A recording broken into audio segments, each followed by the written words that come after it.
Bonjour à tous, bienvenue sur le live de CalArt. 11e live, toujours à 11h le mercredi et toujours en replay sur Twitch pendant 2 semaines, sur YouTube pendant longtemps.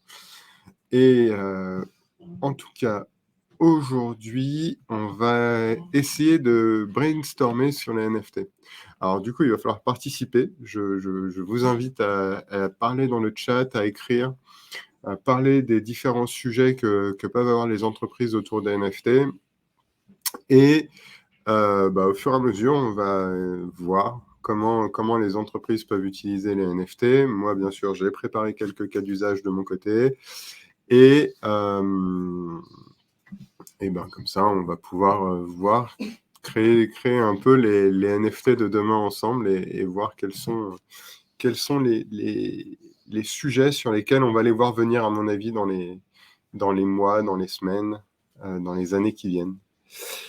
Tout d'abord, un petit rappel quand même sur CalArt. CalArt, on est une entreprise qui fait des NFT de A à Z. On vous aide à les créer et on vous aide à les vendre à travers nos solutions techniques. Donc ça peut être sur notre propre plateforme, calart.io, où du coup on vend des NFT uniquement en euros et en dollars, sans crypto-monnaie. Et ça peut aussi être à travers une intégration avec des API. Si les API, ça vous dit rien, on peut en parler ensuite. Donc voilà, l'idée c'est qu'en tout cas, si vous avez des questions sur les NFT, nous, on a un peu toutes les réponses à vous apporter, que vous soyez des particuliers ou des sociétés. Je voudrais commencer aussi le live par un peu une petite revue d'actualité. Il y a quand même eu des actualités cette semaine et la semaine dernière, en tout cas depuis le dernier live. Et notamment quelque chose qui s'est passé depuis ce week-end où en fait on voit une stablecoin, l'UST, complètement s'effondrer. Alors, petit aparté, qu'est-ce qu'une stablecoin? Une stablecoin, c'est censé être une crypto-monnaie qui est stable. Donc en fait, ce qu'on sait des crypto-monnaies, c'est que le prix peut énormément varier, il peut monter, descendre, et du coup, c'est compliqué à gérer pour faire des échanges, pour avoir une valeur. Et du coup, ce qui est possible, c'est d'avoir des stablecoins.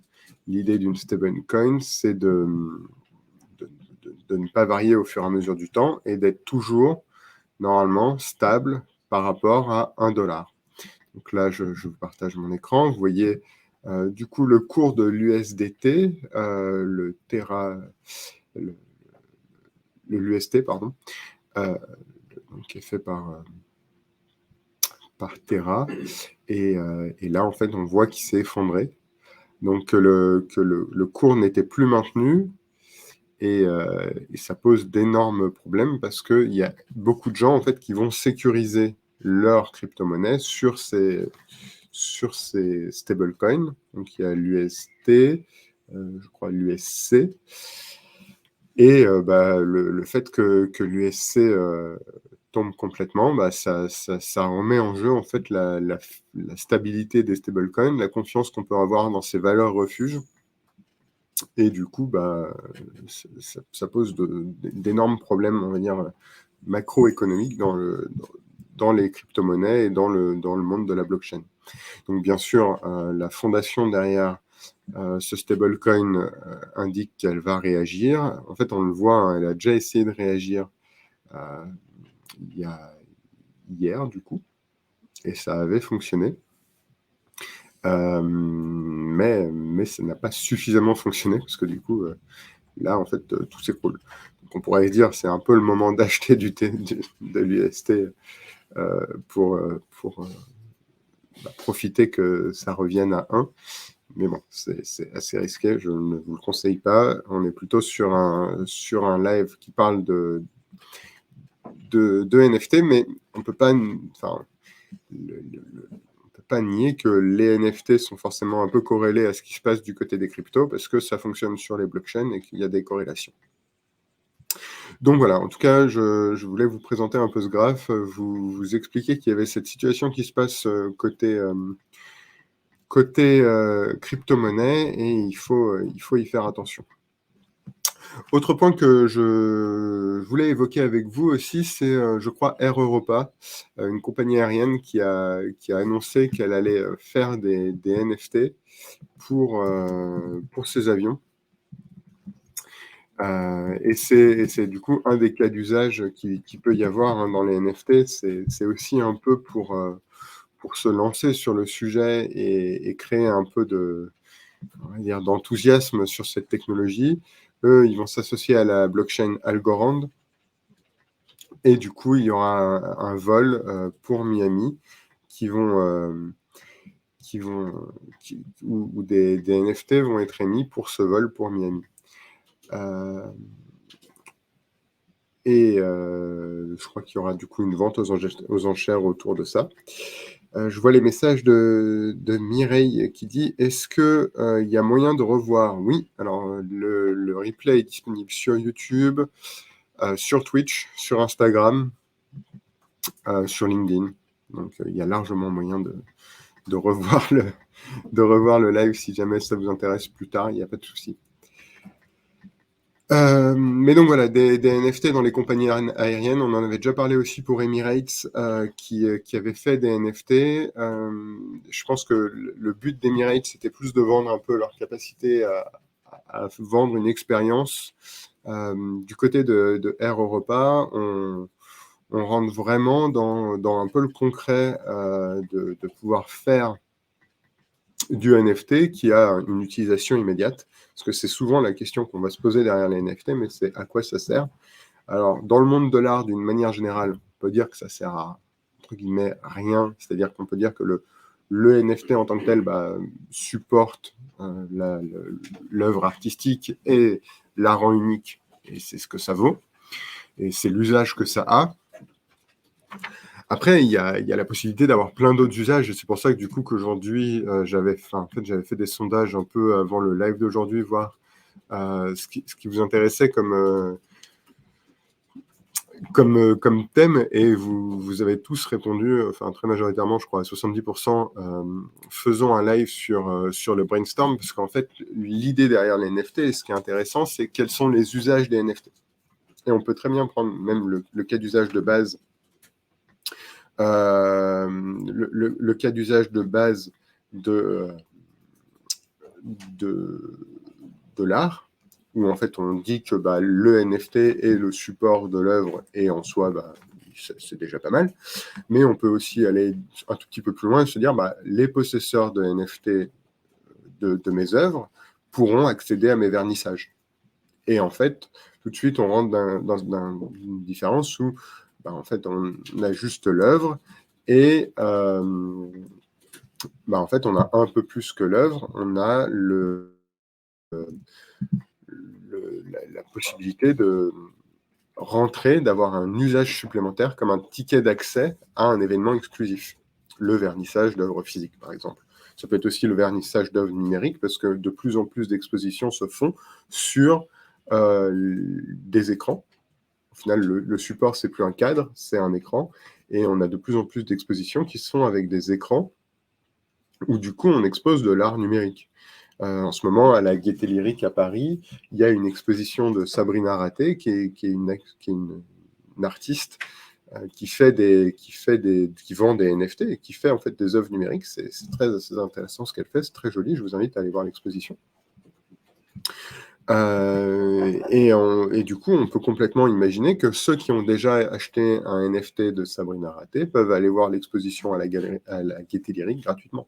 Ça pourrait être un accord que l'artiste négocie avec le lieu d'exposition. Et en fait, on rentre du coup tout de suite dans un nouveau cas d'usage, et encore une fois, je le dis, je crois, à chaque live, les NFT, en fait, les usages vont venir avec le temps, et c'est pas fondamentalement au lancement du NFT qu'on a tous les usages. On peut très bien dire qu'aujourd'hui, un NFT, c'est juste un NFT en tant que tel, mais qu'au fur et à mesure du temps, on va y ajouter des usages. Et typiquement, Sabrina Raté, elle pourrait négocier au fur et à mesure du temps avec les différentes galeries, les différents lieux d'exposition, un accès à ces holders de NFT. Je vous mets d'ailleurs le lien là sur les NFT de Air Europa. Il y a une news de ce point sur... Enfin, c'est le site, je crois, où ils font cette vente.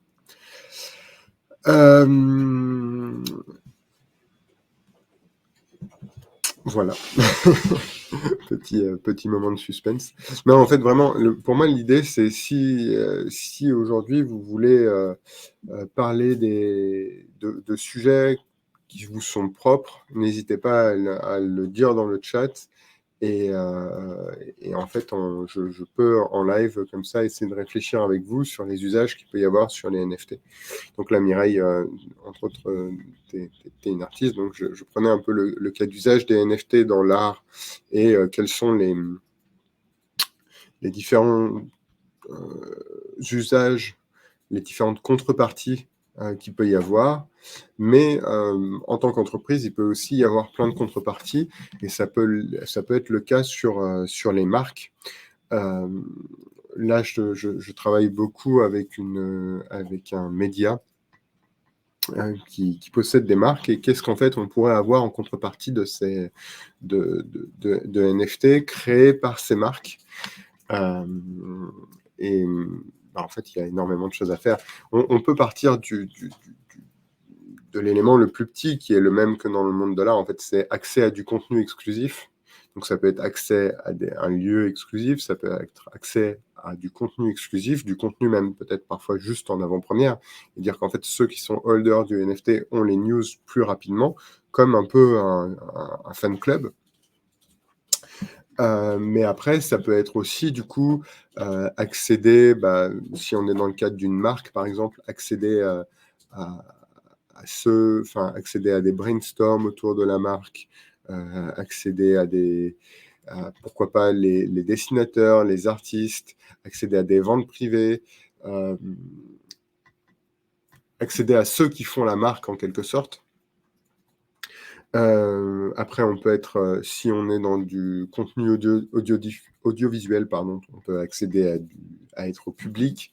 Donc le public, par exemple, d'une émission, le public d'un défilé, les coulisses d'une émission, les coulisses d'un défilé. Ça peut vraiment, en fait, devenir plein de choses. Et ça peut devenir plein de choses au fur et à mesure du temps.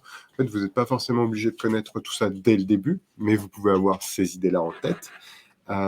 Et derrière, juste faire mûrir l'idée au fur et à mesure du temps, créer un jeu aussi, c'est un usage qui est possible. Et donc l'idée vraiment, comme je le dis à chaque fois, c'est de pouvoir avoir des NFT qui créent de la valeur au fur et à mesure du temps et qui engagent leur communauté. Il y a un exemple de NFT aussi qui est très intéressant, c'est 20 Mint. C'est des NFT qui ont été émis par le journal 20 minutes, qui est assez connu à Paris et aussi, je crois, dans plusieurs villes françaises et je pense aussi en Belgique ou en Suisse. Si vous pouvez me le confirmer, si jamais il y a des Belges ou des Suisses dans le chat. Et du coup, les NFT de 20 Mint, en fait, permettent de créer un journal, de financer le comité éditorial d'un journal dédié au Web3, qui sera un trimestriel et dont la première édition sortira pendant Vivatech, donc je crois le 14 ou le 16 juin. Et donc, en fait, moi, par exemple, j'ai acheté ce NFT. Et donc, on fait partie d'un comité éditorial où tout le monde réfléchit à ce qu'il y aura dans ce journal et quelles sont les personnes qui interviendront dans les interviews, quels seront les angles éditoriaux pris sur chacun des articles. Et en fait, on co-construit tous ensemble. Il y a eu 999 NFT qui ont été émis. Ils étaient à un coût, je crois, autour de 250 €. Et l'idée, c'est de vraiment créer, du coup, le journal tous ensemble. Et le but du NFT, du coup, c'est de faire partie de ce comité éditorial. Puis, au fur et à mesure, eux vont rajouter des usages autour de ces NFT. Je vois qu'il y a de nombreuses personnes qui rejoignent le live. Karine, Sandrine, Zoé, bienvenue. N'hésitez pas à interagir. Du coup, le sujet du jour, c'est un peu de voir comment les NFT peuvent... quels sont les usages que peuvent avoir les NFT. Moi, j'avais un cas d'usage qui me plaisait bien. En plus de 20 mint, qui est quand même quelque chose d'assez original. C'était, je vous parlais de marque, et je me disais, est-ce que, par exemple, on avait déjà étudié, par exemple, Netflix, est-ce que Netflix peut faire des NFT? Bah oui, pourquoi pas, pour remplacer l'email et le mot de passe. On pourrait se dire, par exemple, faire des NFT avec Airbnb, et si vous voulez, on peut y réfléchir. Mais moi, il y avait une marque qui me parle, quelque chose qu'on connaît depuis longtemps, qui est, par exemple, Fort Boyard. Fort Boyard, c'est une émission qui existe depuis des années et des années, assez ancienne. Et la question, du coup, c'est est-ce que Fort Boyard pourrait faire des NFT? Et comment est-ce que Fort Boyard pourrait faire des NFT? Bah, la réponse est bien sûr oui, sinon, sinon j'aurais pas l'idée. Mais du coup, je, je, je me suis dit comment faire des NFT dans Fort Boyard. Bah déjà, au niveau du contenu, il y a énormément de choses à faire. Parce qu'on peut soit partir simplement sur des images, et dans ce cas-là, on a les images des candidats, les images des, des personnages forts de Fort Boyard. On peut avoir aussi des vidéos, du coup, des vidéos des épreuves, des vidéos de visite du fort, des vidéos des épreuves en elles-mêmes, des vidéos de découverte des épreuves. Bref, tout un spectre qui est très intéressant sur la création de contenu en tant que NFT, et qui peuvent déjà créer un peu d'émotion et donc véhiculer une envie d'achat. Et du coup, j'ai vu ta question, Lucas, je te réponds juste après ce passage-là. Et en fait, derrière, c'est surtout qu'est-ce qu'on en ferait de ces NFT? Parce qu'à la limite, tous ces contenus, est-ce qu'ils permettent de faire des NFT? Oui. Est-ce que ça va suffire pour que les gens veuillent l'acheter? Peut-être pas, mais l'intérêt derrière, c'est d'aller amener des usages. Et moi, le premier usage auquel je pensais, par exemple, c'est pourquoi pas dire que celui qui a un NFT peut aller visiter le fort. Parce que le fort, normalement, peut être visité pendant les périodes d'été en dehors des tournages. Donc, pourquoi pas, un possesseur du NFT peut aller visiter le fort à sa convenance dans les périodes d'ouverture. Ou accéder à une visite exclusive. Pourquoi pas peut-être une visite guidée.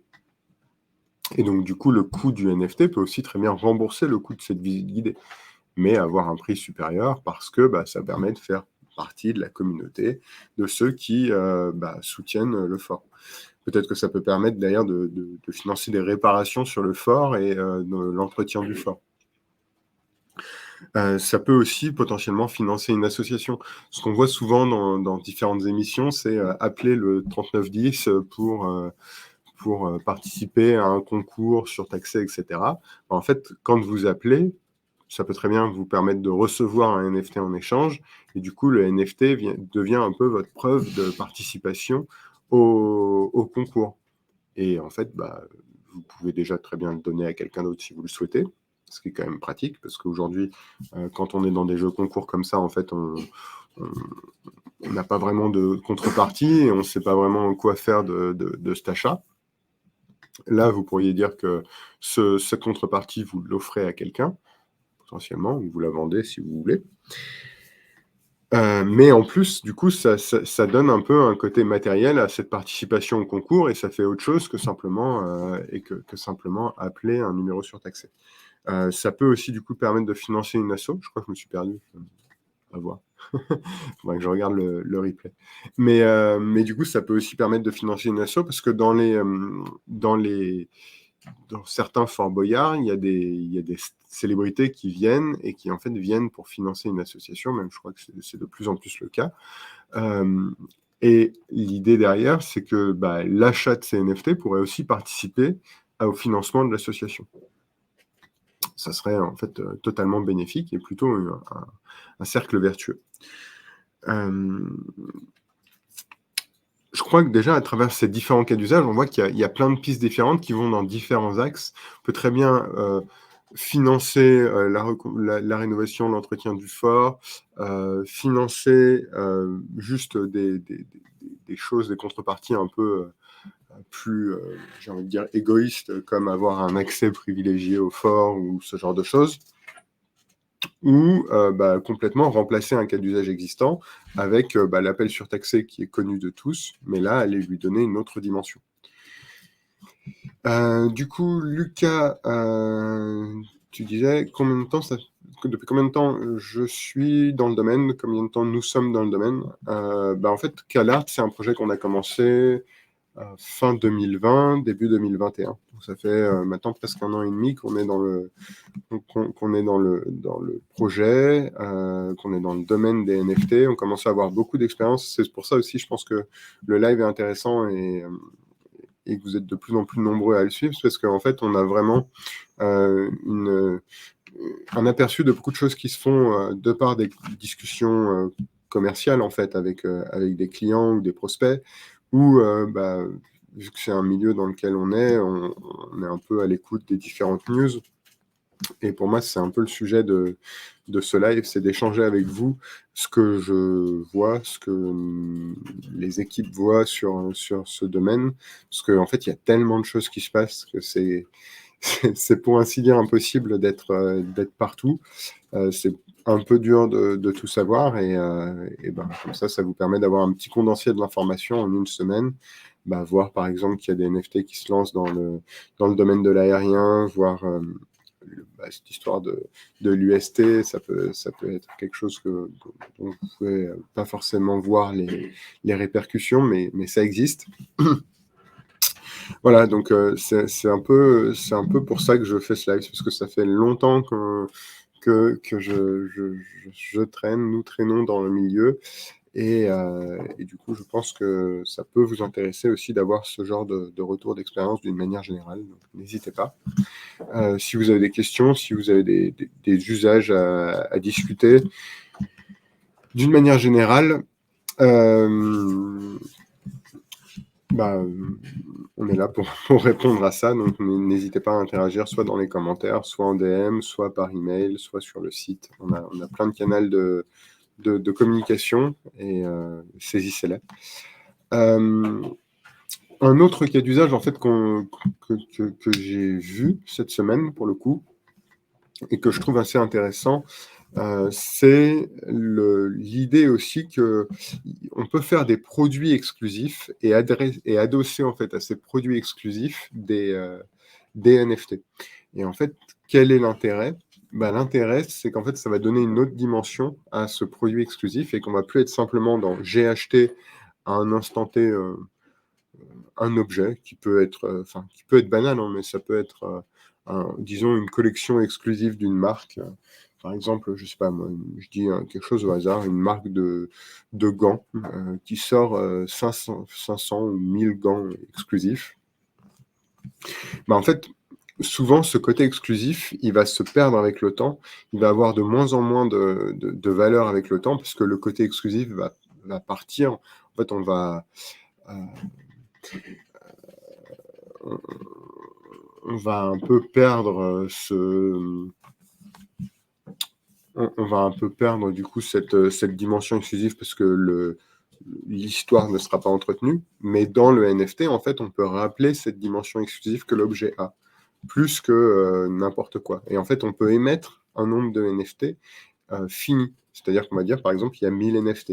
Et du coup, sur la blockchain, on verra de manière globale que oui, il n'y aura jamais plus de 1000 NFT pour ce produit, parce que c'est la blockchain qui le dit. Et donc, en fait, on sait d'une manière publique que ce produit qui a été fait en quantité limitée. Et donc, tout ça peut être vérifié. Lucas, du coup, tu dis que tu m'envoies un message plus tard. Il n'y a pas de problème. C'est le but. N'hésite pas. Et n'hésitez pas d'une manière générale. Mais du coup, voilà, en fait, ce qui est intéressant à émettre des NFT derrière des objets physiques, c'est de permettre, en fait, d'utiliser la blockchain pour justifier de l'exclusivité qu'ont ces objets. Et en fait, si demain vous dites que vous faites 100 œuvres, parce que ça marche aussi dans l'art du coup, bah en fait, c'est les 100 œuvres qui seront émises et c'est la blockchain qui le prouvera. Là où aujourd'hui, bah, si vous dites que vous faites un tirage limité à 21 photos, par exemple, rien ne le prouve. Seulement, bah, le galeriste qui va faire attention à pas diminuer sa cote ou diminuer son sérieux. Mais en soi, il n'y a rien qui le prouvera. Là, l'avantage de la blockchain, c'est qu'en fait, il y a des choses, c'est des choses qui peuvent être prouvées. Et ça change du coup toute la perception. On n'est pas obligé de faire confiance. Il y a un tiers de confiance qui est décentralisé, qui est sécurisé, qui permet de corréler et de valider les choses qui sont dites.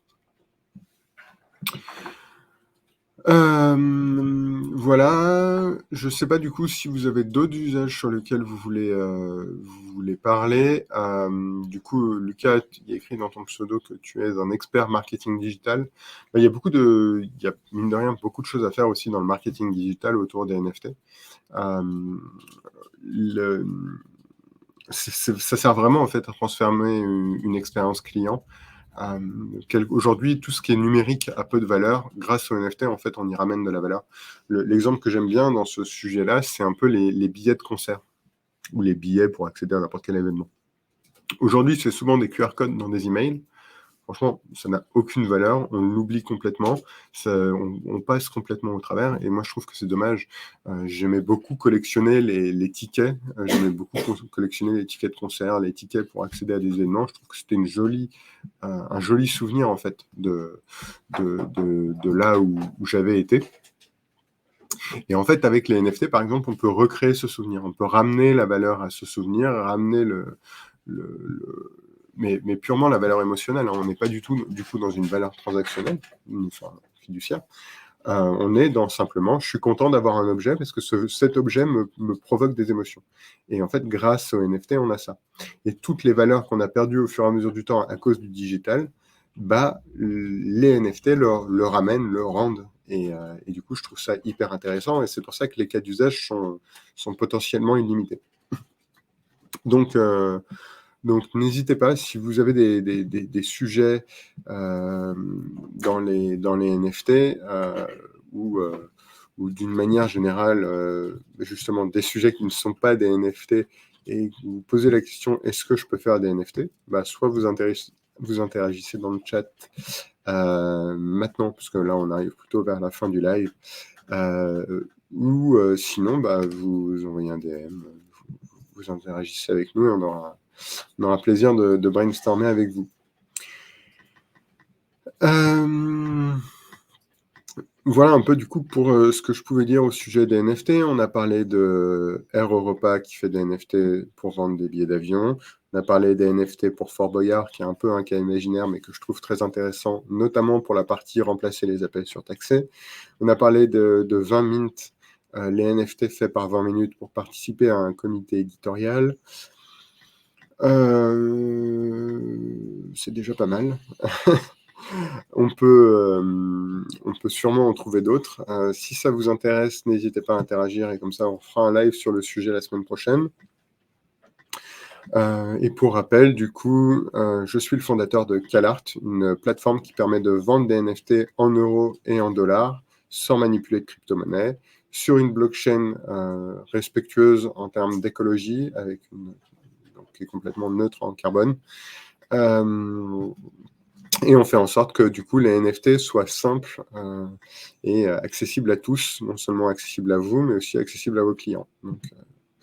Donc voilà. Et comme d'habitude, pour finir ce live, on va mettre un petit peu de musique. Cette semaine, je me souviens plus de ce que j'ai mis la semaine dernière, donc je vais juste partir sur ce qui là me fait envie. C'est il fait beau, il fait chaud, en tout cas à Paris, j'espère chez vous aussi. Et du coup, je vais mettre un peu de rock. Ça va bouger. C'est une bonne journée. Et, à la prochaine, à mercredi prochain. Au revoir.